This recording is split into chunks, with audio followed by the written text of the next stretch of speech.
You already may know this, but after the First World War, the French went to work. The warfare that had taken place on the border between France and Germany had been brutal, devastating. Basically, you had two long lines of soldiers, each pushing each other back a little bit at a time. A little bit this way, a little bit that way, and a lot of lives lost. So after the war, and as Germany seemed to be regaining some strength, the French poured an insane amount of money into developing a defensive system that would be immovable as a solid base. The Germans would never push them back again.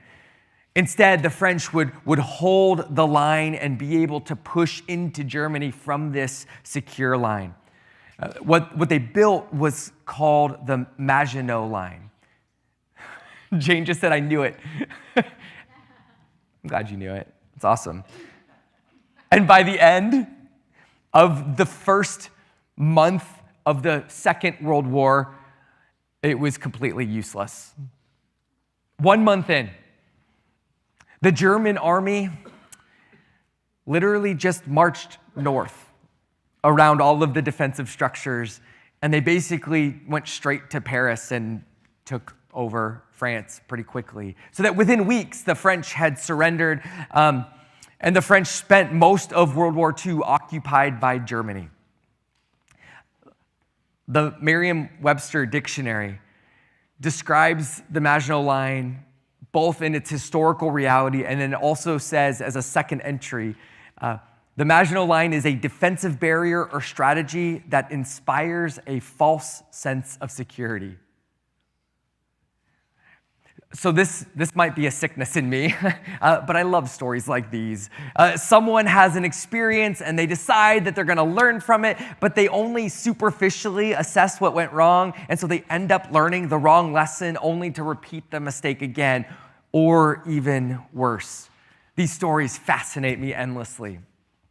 Ezra and Nehemiah, this single historical book in our scriptures, was written to tell the story of Israel's return to the land after they had been exiled.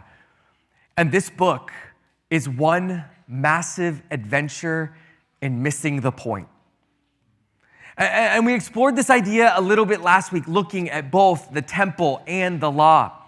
But this week, I want to add the wall to the list. So here it is, right? The list of things the Israelites had in the past that didn't protect them, but first chance they got were reestablished in hopes that they would protect them this time around. The temple, the law, and the wall. The wall. If you've read Nehemiah, which I hope you've been reading along, if you haven't been, maybe let this be your inspiration to go back and read this story. But the wall, or walls in general, are maybe one of the most human symbols of security and protection. I mean, a wall, it separates, it divides, it hides my stuff so that you can't see it. It keeps you out so that you can't get it. We build walls around our living spaces to form a house. We build walls around our yards to mark our property. Neighbors work together to build walls around a community. Whole cities have historically built walls around them to keep their enemies out. China built a series of walls across its northern border over a long period of time. And these walls are so massive, you can see them from space. When we have something we want to protect, we build some kind of wall around it. So walls have this protective quality to them. But they also have another quality that we don't often think about. Walls communicate status in a variety of ways, right? Especially today, where walls are easier to knock down or destroy or just go around. the symbolic nature of a wall is still very real in our imaginations. Just think about for a second what you assume immediately when you find out that somebody lives in a gated community. Whether it's true or not, right? We just assume some degree of wealth for those who might live in a gated community. Or think about a wall that you see with graffiti on it, right? In a community, graffitied walls are often seen as a sign of shame. We often assume that a community probably has high crime or gang activity if there's some sort of graffiti on the wall. You may not know this, but Livermore's mayor, he actually carries around a graffiti removal kit in his car. And when he sees graffiti anywhere, he'll pull over and he'll clean it up himself. I've seen him do it. Because he understands that the appearance of the walls around town, it communicates something. For any of you who drive into Livermore on Highway 84, maybe you stopped noticing at some point, or maybe you're still very aware, but for years, right, there was this long stretch of Holmes Street from Lexington to Concannon, where the stone walls and the fences behind the homes were all falling over. This stretch of sidewalk next to these walls and fences, it was closed for years because these walls were falling and were a danger. I met someone recently who had been considering moving to Livermore a few years back. But when they drove into town, up Highway 84, up Holmes, those walls and fences were their first impression of Livermore. And they said they almost turned around, that those walls, in their state of disrepair, communicated to them that Livermore wasn't a place that was taken care of, that Livermore wasn't a community with any kind of pride in itself. It's fascinating, right? The perception based on walls. So with this in mind, I want you to consider Nehemiah. Nehemiah, this man who lives in this major city center of Susa, at the heart of the Persian Empire. And there, his brother comes to him all the way from Jerusalem, and he has a message. He tells them what he has seen there. And he says the remnant, right, the remaining people who survived the exile is in great trouble and shame. Trouble and shame. The wall of Jerusalem is broken down and its gates destroyed by fire. The people are in trouble and shame. And how do we know that? What's the evidence that things are bad and embarrassing for the people? The conditions of the walls. Because in the ancient world, a city without walls was no city at all. So, Nehemiah convinces the king of Persia to send him back to Jerusalem to get the walls rebuilt. And Nehemiah, he comes back to Jerusalem and he inspects the city and he inspects the walls. And then he gathers the people and the priests and the nobles and the officials and everyone else. And Nehemiah begins this speech and he says, "You see the trouble we are in, how Jerusalem lies in ruins with its gates burned. Come, let us build the wall of Jerusalem that we may no longer suffer shame, trouble, and shame." And I told them of the hand of God that had been upon me for good, and also of the words that the king had spoken to me. And they said, "Let us rise up and build." You see the trouble. Let us build the wall that we may no longer suffer shame. He says to him, "You see how bad things are. If we rebuild the wall, we'll no longer have to be embarrassed." I mean, how can we call this the city of God if it doesn't even have walls? Nehemiah, the people, the priests, the nobles, and the officials, they see only according to the patterns of this world. They feel humiliated because of the condition of Jerusalem, God's holy city. And this is a real feeling that they are experiencing. But this shame, this humiliation, it doesn't reflect reality. It reflects their perception of reality. Right? I mean, technically, right, it reflects everyone's perception of reality except for God's perception. But sometimes we discover that our perception of reality may not be reality at all, and often it is not, which is why the Apostle Paul writes to some Christians in Rome, and he tells them that they need to be transformed by the renewing of their minds. Their minds need to think in new ways, and they need to be new people. That they cannot keep being conformed to the patterns of the world if they want to know God and do God's good and perfect will in the world.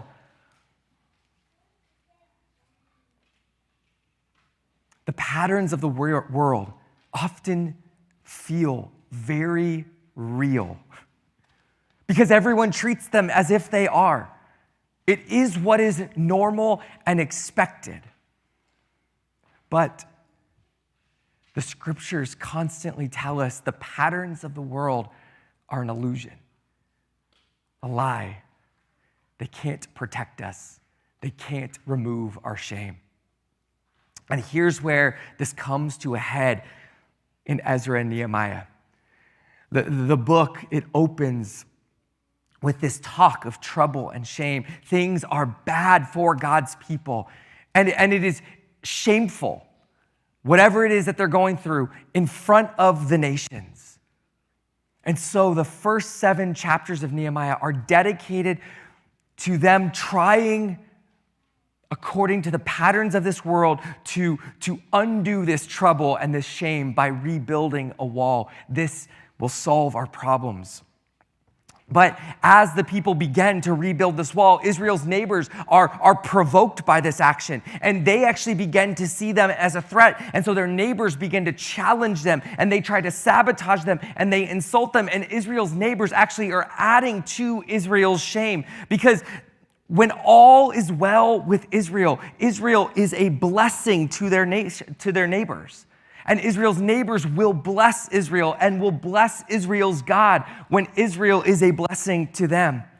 This is the way that things are supposed to be for the people of God. But this added humiliation of Israel's neighbors mocking them while they are trying to undo their current humiliation is just one more sign that things are bad and shameful for God's people. Something's not right. And by the time we get to the end of this book, the wall has been rebuilt. But there are these subtle hints that things are still not as they are supposed to be. The people are misusing the wall.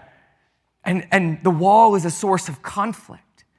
And there's this lingering question for everyone of whether the wall actually did anything to remove their shame. Did the Maginot Line actually do anything to prevent a German invasion? Do our fences actually make us safer? Can our walls improve our status among our neighbors? These are questions that our passage challenges us to consider. A minute ago, I told you that the first 7 chapters of Nehemiah are dedicated to the telling of this story of Jerusalem's wall and its rebuilding, but that's actually not entirely true, as you may have noticed based on our reading earlier. Chapter 4 ends with Nehemiah setting up a defense against anyone who would try to stop the wall building. Nehemiah is committed to finishing this project. And then we jump to chapter 6, where Nehemiah's enemies have heard that the wall has now been completed. And so what happens during chapter 5? You might think that chapter 5 was like the final stage of the building, like tells the story of them actually getting to the finish line. But chapter 5 has nothing to do with the wall at all. Chapter 5 is completely unrelated to this story. So unrelated that one commentary that I have skips this passage entirely. And then only says a few things about it at the very end of the whole commentary. It's so strange when you read this thing. There are some scholars that are so confused because chapter 5 seems to, on the surface, make no sense in this narrative, that they suggest that somebody must have come along later and just stuck it in the middle.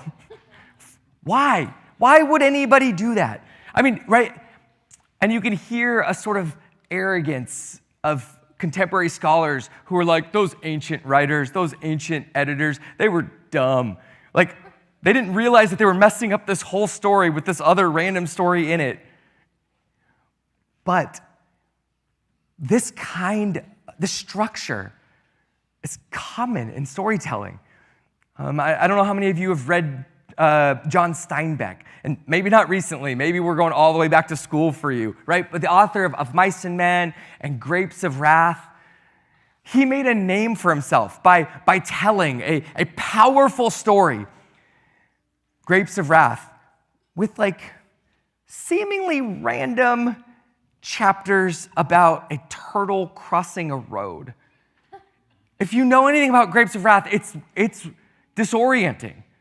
In the middle of this big, sweeping drama, all of a sudden, a new chapter, he just starts talking about a turtle crossing a desert road. What? Why? Nobody goes, John Steinbeck's such a dummy. He accidentally plopped that turtle story in the middle of Grapes of Wrath. No, we assume an authorial intent, right? That the writer was like, oh, I should do this on purpose. There's something here for you. Jane and I were watching a TV show once, and we got to the 6th or 7th episode, and immediately the episode felt different. It had like a different tone. It felt off from the rest of the show we were watching. And she goes, no! She goes, this is one of those weird episodes where shows have this like sometimes weird episode right in the middle of the stretch. It doesn't feel like it fits. But we don't go, oh, why? Why did they couldn't have meant to do that. But it turns out to break up a larger story with a smaller story can be a powerful way of adding meaning to all the stories. The big story tells us something about the small story, and the small story tells us something about the big story. And this is what we find here. The story about the wall is a story about a community of people who are trying to get rid of their trouble and their shame. But right at the center of chapter 5, we hear Nehemiah say this: the thing that you are doing is not good. Ought you not to walk in the fear of our God to prevent the shame of the nations of our enemies? This phrase works two ways. It works as part of the chapter 5 story being told, the story that we heard earlier, and it also works as part of the city wall story. Right? In the bigger story, Nehemiah is saying the rebuilding of the wall is not good. This is not how you prevent the shame that you are feeling. Nehemiah is telling us the rebuilding of the wall only makes sense as part of the patterns of this world. And so he says, you need to think differently. You need a new mind. You need God's mind. And so it's time to head in a new direction. And chapter 5 gives us that direction. Planted right in the middle. It reminds me of the parable of Jesus talking about a woman who adds a little bit of yeast to some bread. And what becomes of that? This chapter 5 is that little bit of yeast that grows into something much bigger. Chapter 5 is the story of a great outcry of the people and their wives against their Jewish brothers. It's an inter-family fight, debate. Chapter 5 presents the Israelites' suffering. But not just any suffering, with the language of their suffering as slaves in Egypt. But notice here they suffer because their own Jewish siblings are oppressing them. We're told that the people are dealing with a famine, and so they don't have enough food to eat, and they are in real danger of death. We're also told that the people have been selling all of their stuff away, their houses, their fields, their vineyards, in order to get money to buy grain so that they can eat and survive. On top of all of this, the Persian Empire has been charging them high taxes. And to pay those taxes, the people have been borrowing money from wealthy Israelites, or worse, selling their children into slavery to pay their taxes and to buy grain so that they can eat and survive. I mean, think about like this situation that's described, right? The common people, they face two external threats. They face famine and they face high taxes from this faraway empire. But the wealthy among them have done two things to help them. One, they've given them mortgages on their properties, like taken their properties and put cash in their hands, and they've given them loans, which sounds great and helpful. The person who has all the money, helps somebody else with these loans. But we learn that they are using this money, giving it to their poor brothers and sisters, their family members. And they're charging high interest, the kind of interest that somebody could never get up out from under. And so now, because of the costs they're facing, families are in devastating circumstances where they are starving. And they are so hungry that they are selling their sons and daughters into slavery just to keep everyone alive. I mean, this is a dark place. And so consider this. This story is right in the middle of this project to rebuild a wall. At the same time that the people are starving and suffering, Nehemiah and the leaders have been rallying the people to build a wall to protect them from outsiders and to remove their shame. But here's the question, right? Who is going to protect the Israelites from their own brothers?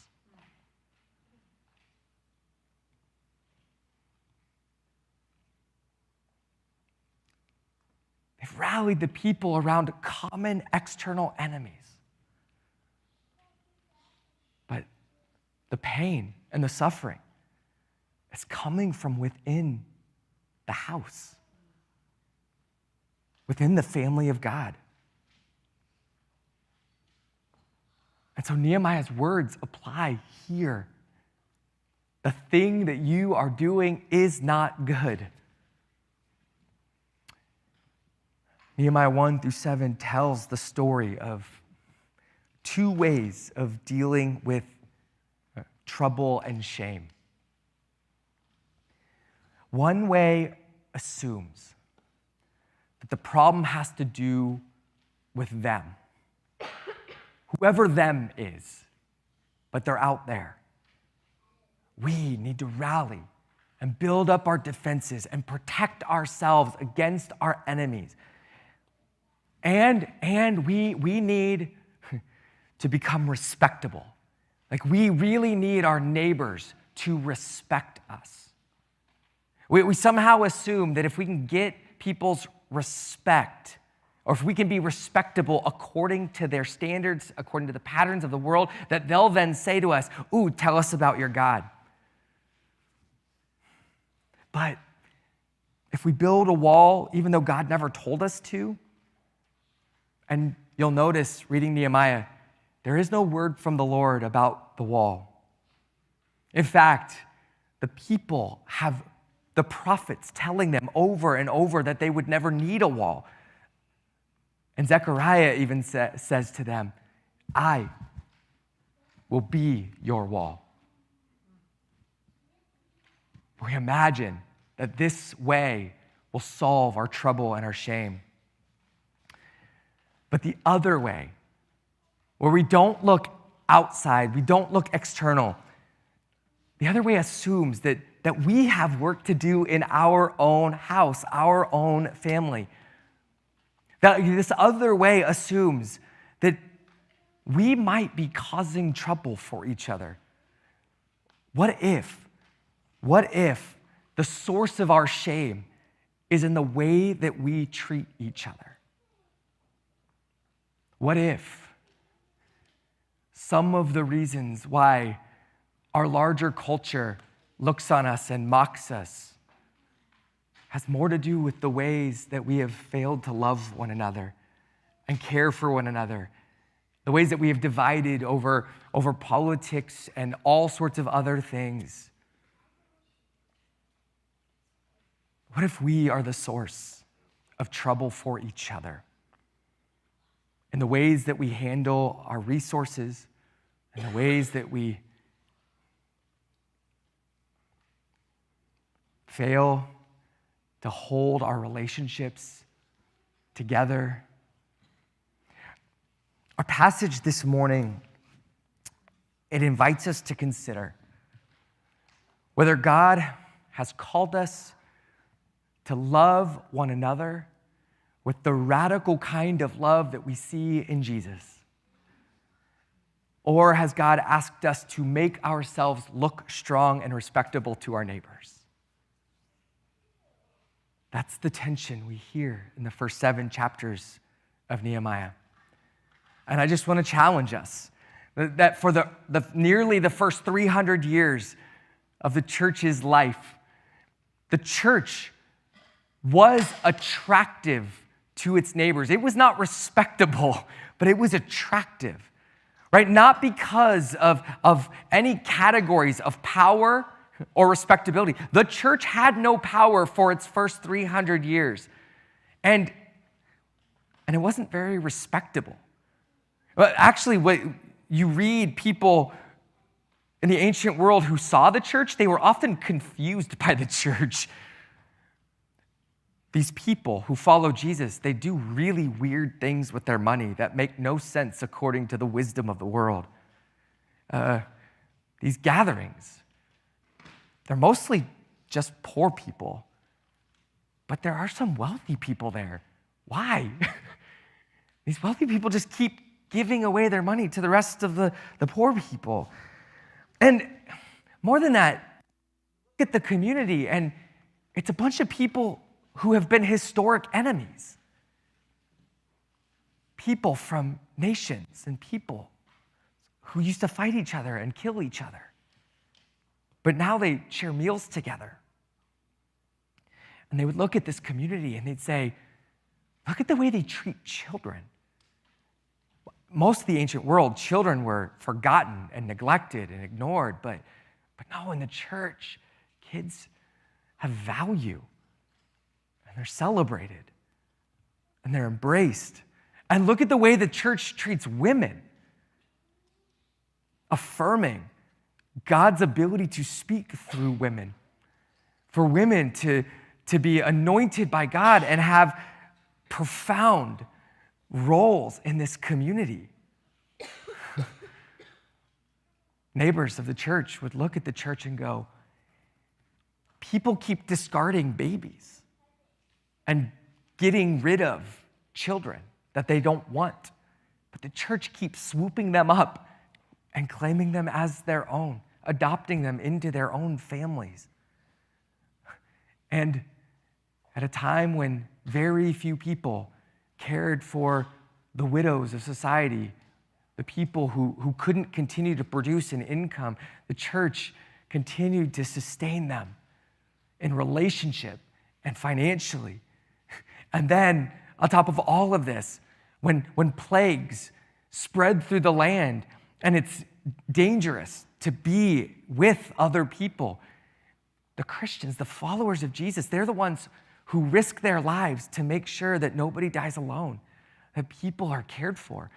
None of this was respectable in the ancient world, but it was attractive.